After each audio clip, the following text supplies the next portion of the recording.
Trips to the finals and nothing to show for it can do that to you. I'd say Sharks, and then the 2017 Oilers. They haven't actually been that good. They're just getting gifts on Edmonton's mistakes. The Ducks are allowing 4 goals in worst games of his career. Oilers in 6, though, because we all know we remember to play hockey soon here.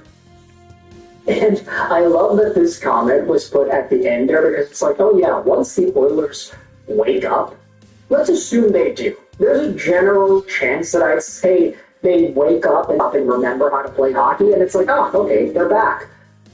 But still, Oilers in 6, though, because we all know they remember to play hockey soon. Ingram has been solid. The team is crapping the bed. It's been like this all season. Why do you think all of a sudden their bad defensive habits would just disappear? I thought they really cleaned it up in the last 10 games or so. Now, let's go over to another post. This user, FineWindow9308, went out there and asked, what's happening? This team looked great heading into the playoffs, and then when the playoffs hit, they are crapping the bed. Not to mention they don't look connected at all. Bad passes and bad plays. Also McDavid. What's going on with him? The Oilers better win Game 4.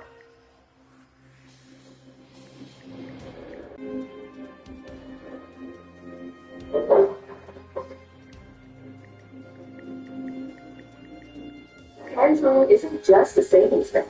We do investments too, with a long-term track record you can trust.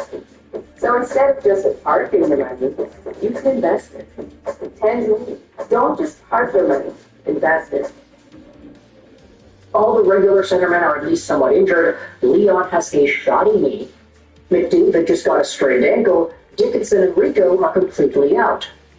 Bingo! Everyone has any number of theories. They desperately need face-off wins and solid defensive plays. Rico and Dickinson absolutely make the difference. Yeah, I mean, Adam Henrique's a pretty big ad. So is Jason Dickinson. Much to the dismay of Canucks fans, Jason Dickinson has actually been a pretty meaningful addition to the Edmonton Oilers. But not having those guys available is definitely going to hurt. You can feel McDavid's fatigue just by watching him. A first-round exit might just be what he needs to recharge. That's why they looked exhausted all season. And while I know it's not necessarily the argument that people would want to hear, I do think there is some truth to that idea. Because you think about it, you play 82 games in an NHL season. Most players play at least 80. Some years you get up there, some years you falter back a little bit, but you play the games and then you get into the playoffs. And these playoff games are a lot more physically demanding than the regular season games because everything is on the line. You have very little room for error. If something doesn't work and you lose, you have to quickly adjust because games go the distance in overtime and series only have 7 total games per series. There's a lot more intensity. And for teams to consistently make the finals, back to back to back, Edmonton has a chance to go back to back to back here. We have seen 2 instances recently where a team has gone to back to back to back finals. The Lightning did so after winning 2 Stanley Cups. They ended up losing the 3rd finals chance they had against Colorado. Florida, they did the opposite. They lost their first time around against Vegas and they won twice against Edmonton. But the Panthers, they were a shell of themselves this season. And you can say a lot of that has to do with the departure of Alexander Barkov. Obviously, he is a super important piece to that Panthers team. But him missing out the entire season definitely caused a lot of pain with the roster construction of the Florida Panthers. But that still feeds into the point that says, yeah, Florida was broken down and deteriorating. You could say for the Edmonton Oilers, they're experiencing almost the exact same thing here. And for Connor McDavid to have potentially gotten hurt somewhere along the way, for Leon Draisaitl to have injured himself too, it's definitely not looking as smooth.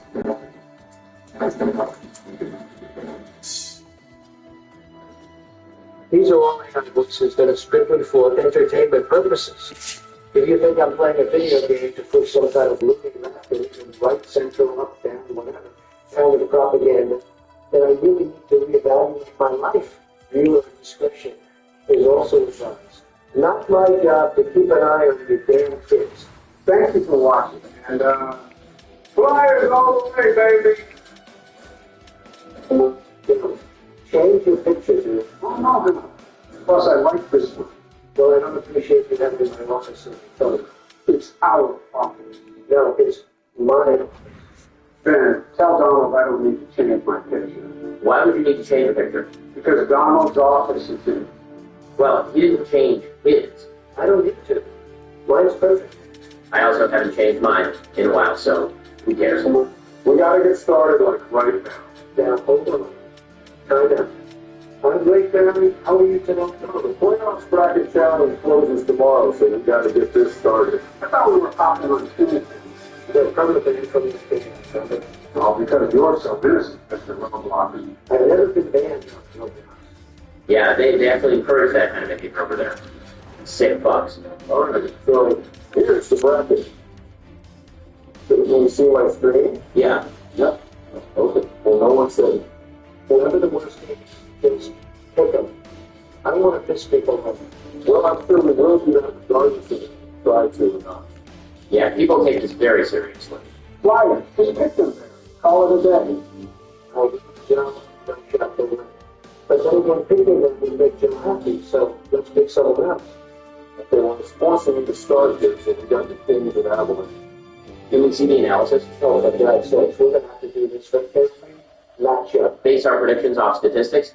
Oh yeah, God forbid. You need an analysis to pick Colorado over LA? Who said anything about picking Colorado? Oh, they're better remembered stats. That's not true. The Kings have more goals against per game. That's not a good thing, you know? Oh, geez. Yeah, pick Colorado. Okay, Colorado it is. So we had a Buddhist figure stats just to agree with us in the Yes, because my decisions and choices are backed up by data. So that is shows you losing subscribers now, but you still keep posting. So poor decisions at the very least. So what? I should just give up? Yes, stars are wild, guys. Wild. Honestly, this one I can see going either way. Right. Well, a tie isn't an option. Hold on. We're getting out of time. I can see in the future that there's a puck sliding past the guy with the big pillows on his legs and it's crossing the red line. You know what? I'm feeling bold. I'd go wild. Then you just said you're driven by data, and now all of a sudden you're going to pick the team that isn't better in a single category? I don't know. I just got a gut feeling, you know? No, I don't fucking know because you just contradicted yourself. Just pick the fly. All right. I'm actually going to agree with Ben and pick the Wild. Again, it could go either way. I'm ready. Can't wait to see the comments. Okay, battle of the expansion teams. Well, Utah isn't an expansion team. They relocated from Arizona. Oh wait, they are the Coyotes. Correct. So that's not an easy suggestion. What are we thinking? I think this is boring. Can we play something? Vegas. Yeah, I probably think Vegas too. Eichel, Martin, Stone, Hitler, Speaks. Well, Hill is backing on. Oh, right, Logan Thompson. Forgot about him. Nope. He hasn't been with Vegas since 2024. Who the hell is that starting going? Doesn't matter. Okay, so Vegas, moving on to the... Oh, wow. The perfect? Houston not guilty. Which doesn't mean anything. See? They can't even believe the justice system. Because I believe women. I'm not saying judge. Okay, we should probably move on. Right, picking Vegas. Why don't you move it? You're a nasty person, Barry. Remember how I said I wanted to piss people off with my picks? Edmonton or Anaheim. Well, you just accomplished that. I think this could be Edmonton's year. It's just one pick. Third time's a charm. If you're right, hell, you can have a perfect bracket with the Vegas pick. But your follow-up here is going to be a Donald, shut the hell up. Can you click on the analysis? I'm thinking on it, but I'm having trouble getting it up. So, come on. Donald, please. You know what they say, blood flow, don't laugh. Nobody has ever said that. Yes. Now, if I'm feeling your undivided and disturbing introverted attention to Mighty Ducks, they got Charles Thomas. The Oilers' leading scorer has twice as many points as the Ducks' leading scorer. Because it's McDavid. Oh, and the other one is coming. Hey, never mind, he's a bitch. Wow, Joe. Well, he didn't want to be a Flyer after saying he was excited to be one. It's going to be Edmonton, but it will be horrendous in Anaheim. It would be, but highly doubt it happens. All right, so aside from the deal, we all agree with you on it? Yes. No, I changed my mind. Okay, I'm all done with three feelings. I just put in random numbers. All right, done. Way to vary up the number of games. I did. I threw a 5-game series in there.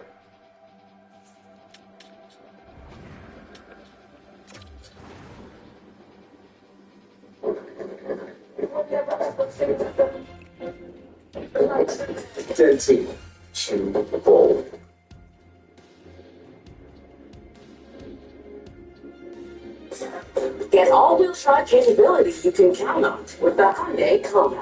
All backed by Hyundai's 5-year new vehicle limited warranty. Visit your local Hyundai dealer for details. That, neither will PETA. PETA? Yeah, PETA Griffin. Well, they're not called the Buffaloes. They are the Sabres. They use their town as their team name? That's dumb. No, they are the Buffalo Sabres. Sabre Buffalo makes much more sense. There isn't a town named Sabre, Joe. But the Buffalo is the team. It's right there on the logo. Stop. Keep believing your money. As are the Sabres. Those ain't like Sabres. Stop screaming. Give me the money. Okay, so Buffalo or Boston? Buffalo. Hey, yeah, I gotta go Buffalo. Sorry, Buffalo. Don't apologize to me. I can't wait to read these comments. Well, just you wait until my pick for this next series is done. Ready? Montreal. You're trolling. On the contrary, my friend. What a stupid son of a bitch. Actually, many people think Montreal will win the whole thing. Many people put Commodore victims in the competition. You'll never know because some pedo protecting Oompa Loompa could go. You were in office for 4 years. You had plenty of time to release just one thing, but you didn't. I released everything. Yeah, everything that's redacted. Guys, enough. That was him, not me. Good. Have a big Team, have a big. It's going to be the Canadiens style. Are we forgetting? This team won back-to-back cups. Yeah, that's 5 years ago. Okay. And how many cups have the Canadians won? 24. Oh, shit. Wow. That's a lot of cups. Oh, they picked the Canadians. Right. They haven't won a cup since the 90s. Sounds like they're overdue. Yeah, it's been too long, quite frankly. And then, you can't use Tampa Bay's last cup to defend your position on the Canadians when they haven't won in over 30 years. I didn't use it to defend my position. It was stated more so to express how poor of a reason it is to support an argument due to the significant amount of time that has elapsed since. I have no idea what you said. Are they going to go Canada? Yes, so. Never mind, pick Tampa Bay. Oh, for Pete's sakes, make up your mind. Tampa Bay. Barry, please trust me on this and pick Montreal. All right? If you have any smarts, you'll pick Tampa. Good for Terrible choice, but I will allow you to defend your decision. I'm ready to move on. There's my defense. Carolina or Ottawa? Come on, do we really need to deliberate here? Ottawa. Defense. If we're wrong, the fact that we deliberate won't make it look very. I'm willing to take that chance. It'll be the Kings. Okay, why is no one picking who I want? because your picks are terrible, Jim. Last first round matchup, Pittsburgh, Philly. Pittsburgh. No, Joe, you should be grateful that you made the playoffs. But getting past the first round, come on, you don't understand. This team is magical. Joe, you said the same thing about the Phillies in 2022. They shit the bed. That was different. I don't think so. I want to pick the Flyers, but the Penguins just have a much more experienced veteran roster that has playoff experience. Okay, well, Edmonton has plenty of experience the past 2 years, and how's that working out for them? You're comparing Stanley Cup final losses to first-round matchups. You know what? Pick the Flyers. I'm going Philly on this thing. Let's That's go. an insane choice, Donald. Why would you? You're going to be good at this game today. We get all the analytics up just for you, and you don't even use that. And you're just flat out annoying, so it's fun to make you get annoyed. I think you just like to pick fights. Why it's going to be really long. Oh, the second round. Yeah, it's a pitching. Small minor trade here. Minnesota. The stats favor Colorado, but I just, Here we go. you know what? Yeah, Colorado. No, don't change your pick, because you got 12 That's not why I'm changing my pick. I genuinely think Colorado is the better team. You're an asshole. I know. So, Colorado? That's what we want to do. No, I said Minnesota. You know, let the big boys that watch sports make the grown-up decision. Okay? I do watch sports. Synchronized swimming is not a I sport. watched one video on it, Donald, but thought it was cool. I'm not joking, you're fair. Yeah, I bet you'd like to see me dressed as a fairy figure. But that is not remotely close to 100%, and you know that. So say that you think about it before you think of something to Buffalo or Tampa? Tampa. Buffalo. Favorite Buffalo. Not their name, Joe. Again, Let's see him, so I can choose the worst team. It's actually fairly even. I wouldn't call 130 points to 81 points either. Joe, you can't judge two teams based on their leading score. There's 20 plus other guys on the team. Pick Tampa. No, do not pick Tampa. Then I can't pick Buffalo. It's just not going to happen. Oh my God. Now there's no need to bring. Clippers' blended tastiness keeps the fun going.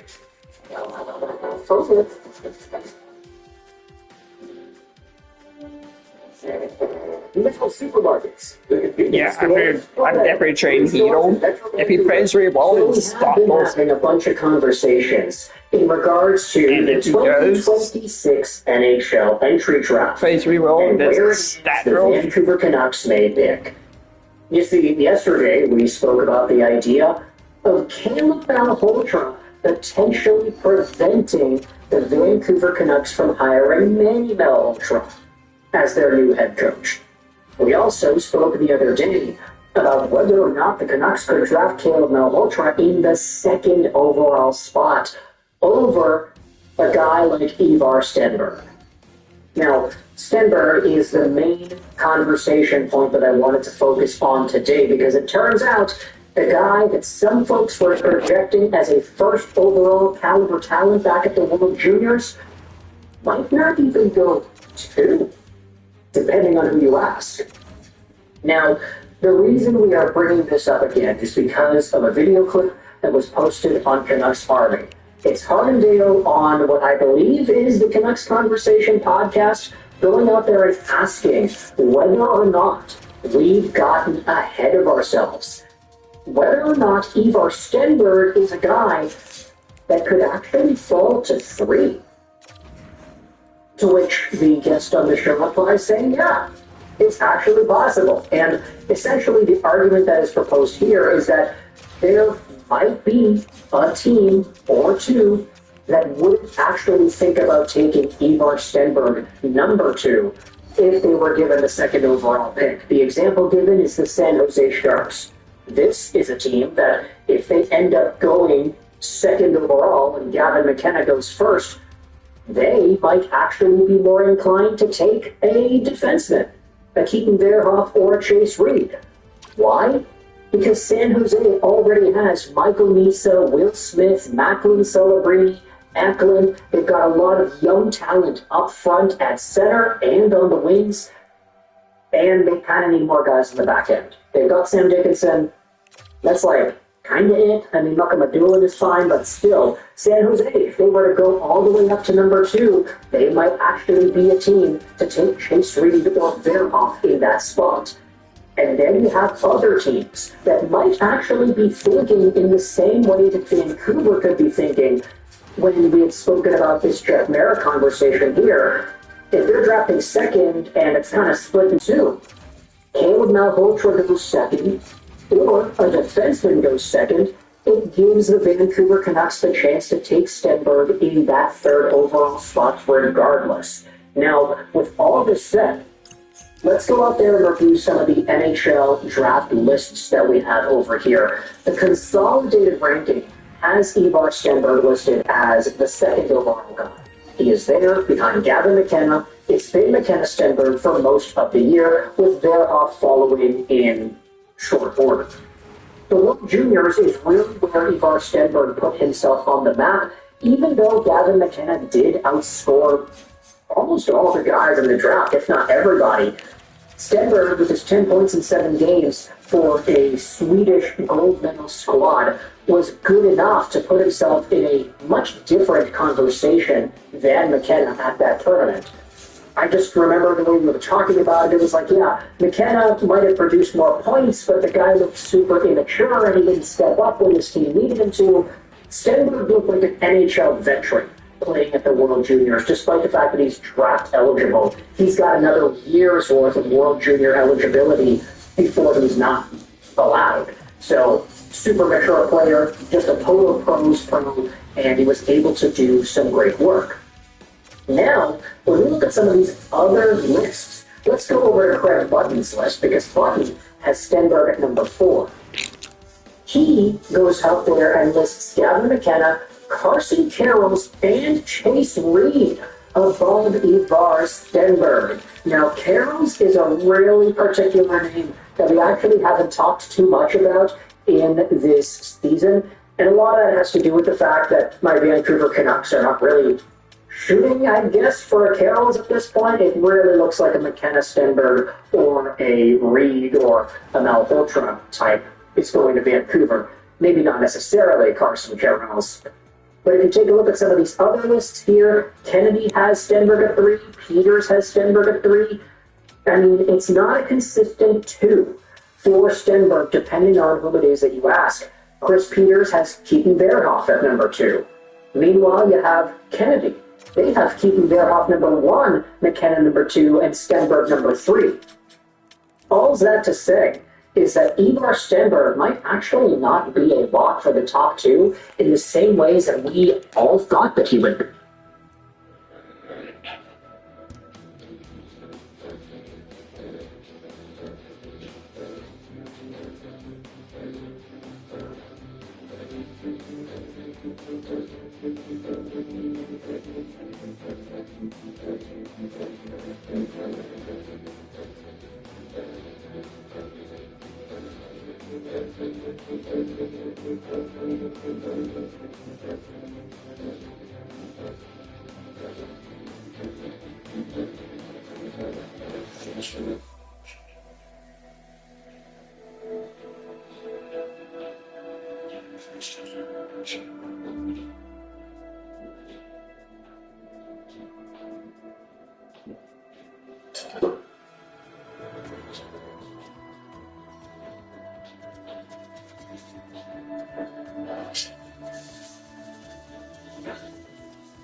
be. And it's quite funny because this actually does remind me of some former conversations we have had about these top prospects at the very, very top of these drafts over the years. Let's take a look at Shane Wright, for example. This is a guy that was supposed to go first overall for years. Ever since the guy was 15 years old, Shane Wright was being touted as a first overall pick to be. Back at the 2022 NHL entry draft. Guess what happens? Wright plays at the U18s. He grabs himself nearly 3 points a game in his draft -1 year, He gets 94 points in 63 games in his draft year, and then he slips from 1 all the way to 4. Or why don't we take a blast to the past that's even more locale to the Vancouver Canucks? Philip Zadina is another guy whose path almost eerily resembles that of Ivar Stenberg, at least in regards to the draft hype surrounding him in his season. Philip Zadina is a guy that in the 2017-18 season, a lot of people said was going to go 3rd overall. It was going to be Dahlin, Svechnikov, Zadina. That's the way we spoke about this draft all the way back when, and I know this because we made videos about it over and over again in the 2017-18 season. Philip Zadina was supposed to go 3rd, and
at that World Juniors in 2018,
We need milk, cream, and cultures. It's very simple ingredients.